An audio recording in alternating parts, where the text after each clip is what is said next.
Hello, this is Ligia Huben. It is very special to connect with you all. Even though we are not in the same physical space, but we are close from heart to heart. At these times when we are facing so many challenges at all levels, it is an honor, actually, to be talking with you.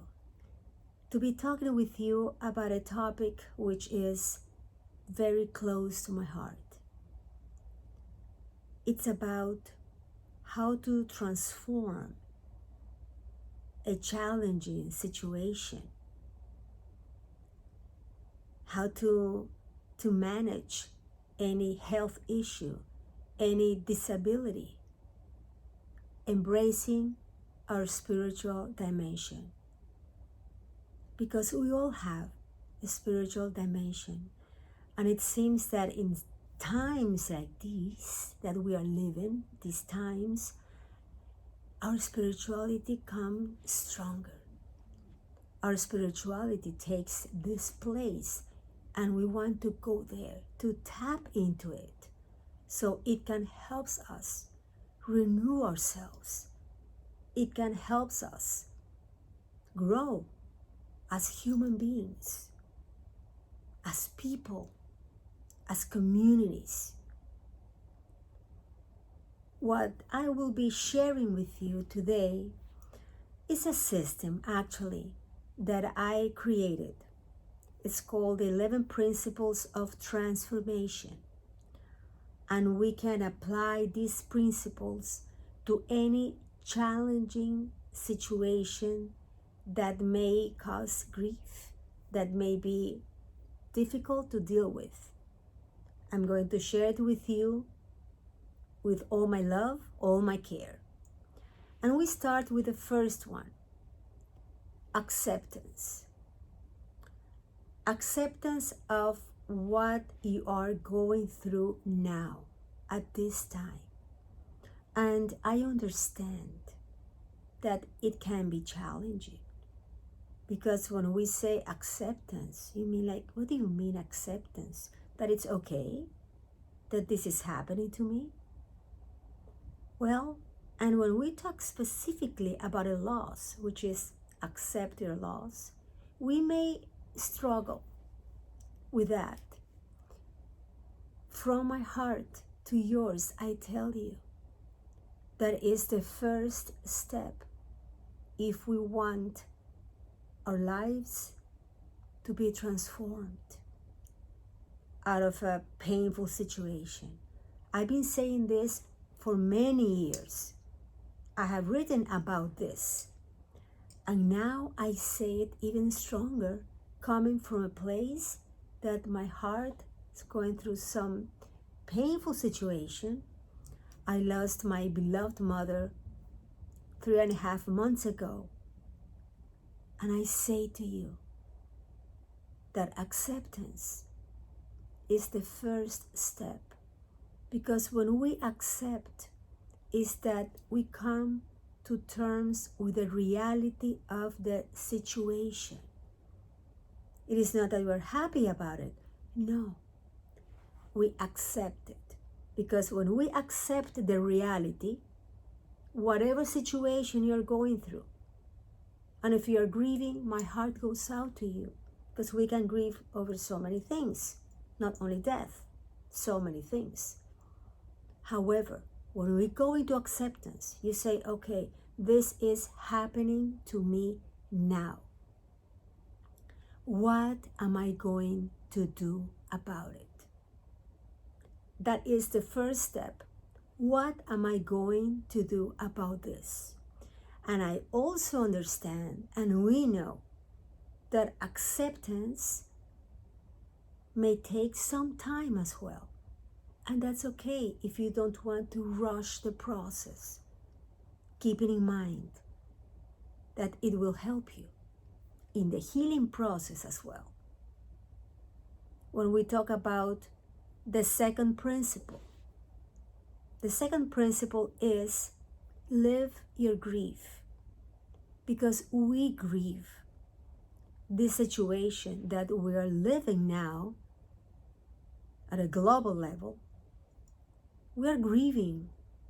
We have faced so many losses, and it is until now that we are having the conversation. It is so incredible, so interesting, because it has been happening, facing losses all the time. However, we don't talk about it. We just put grief or loss on the shelf and we continue. If we are facing a disability, a health issue, we don't even talk about that we may be grieving over that. And that's natural and that's human. Go to the process, because grief is the natural and unique response to a loss, to a painful situation. And it is unique because you are unique. I am unique. We are unique. So your grief is unique. And the moment that you tap into that and you connect with that spiritual aspect of yours, that you may be feeling it here, go there and process and use your spirituality to come to you, and go there into first recognizing how you feel. Recognize it, then validate it, then process it, so then you can release it. When we do this type of work with our inner self, we tap into that. We tap into that dimension, our spiritual dimension, that at times, because we live such a fast-paced society, we don't go there. I want to take this moment to invite you to go there, because then principle third is about develop your spiritual dimension. And how can we develop it? I share with you 3 spiritual tools that I believe can help you develop your spiritual dimension. These are, first, forgiveness. Forgiveness is huge. It's a very, very powerful word. And the more we are able to embrace forgiveness in our lives, the more in peace we're going to live. And that forgiveness can be forgiveness to someone that is something to you. You can also forgive yourself for any mistake, something you did that is bothering you, that you feel guilty about. We are human beings. We are human beings. And the moment that we go there and we embrace our spirituality and forgive ourselves, that is liberating. So forgiving others and forgiving ourselves. And I know that forgiveness is a choice. I'm not telling you you should forgive. I don't like shoulds. But if you open your heart and you're able to allow forgiveness to come into your heart, that is beautiful. The same as gratitude, which is the second spiritual tool. To be grateful. To be grateful for what you have. You know that when we are facing a challenging situation, we may have an issue with being grateful. People have asked me, but Ligia, how can I be grateful if I'm going through this and this and this and this? I understand. It can be challenging. However, if you open your heart with that and be grateful for what you still have in your life, a tiny thing, it doesn't have to be huge, a tiny thing. Be grateful for that. And you start that to practice gratitude in your life, it will also change. The quality of your life will change. And what about love? What about love? Love is the most powerful emotion. And it is very spiritual as well. Love to others. Love to yourself. If you are able to love yourself from the inside out, remember, forgiveness, gratitude, and love, 3 powerful spiritual tools that will help you when you have the need, when you want to manage any issue, any disability, any health situation, any crisis that you may be experiencing. Now we go into principle 4th, which is express your feelings. Yes, express how you feel. At times we're so used to be walking around with a mask, wearing a mask, concealing how we really feel. Well, if you have someone that you trust and that you can share with them how you feel, that's powerful.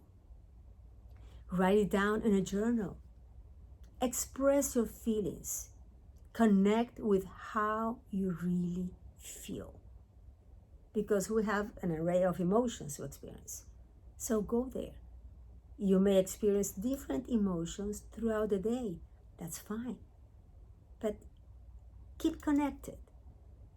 Keep connected, not only here in your head, but also here in your heart. Connect with your emotions. What about principle 5th? Share with others.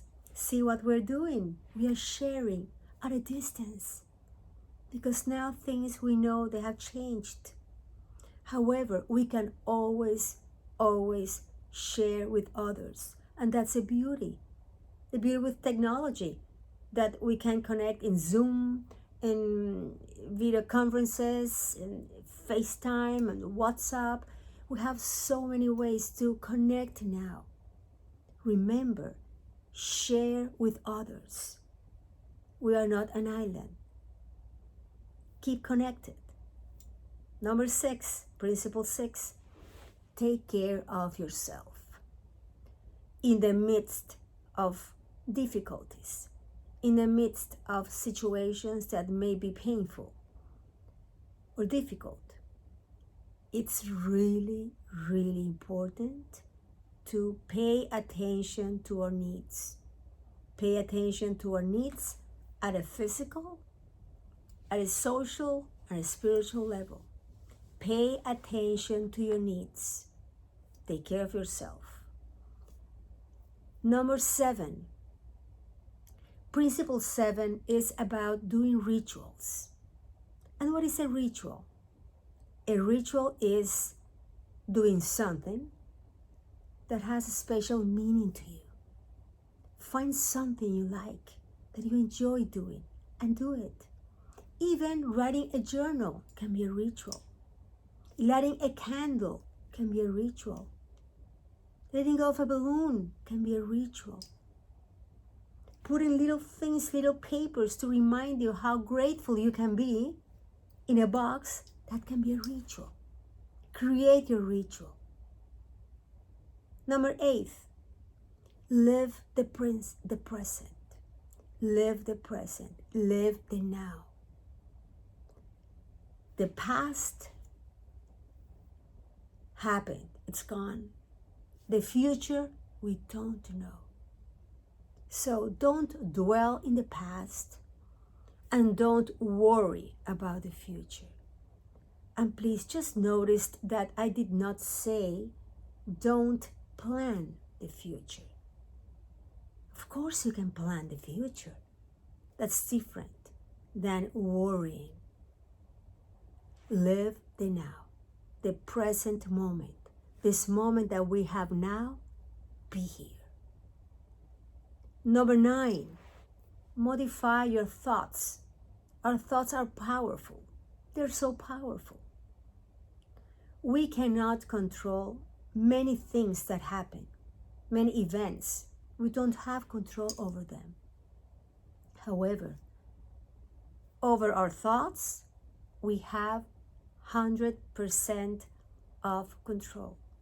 You are able to change your thoughts. Move from limiting thoughts to empowering thoughts. You can do it. Principle 10th, rebuild your world.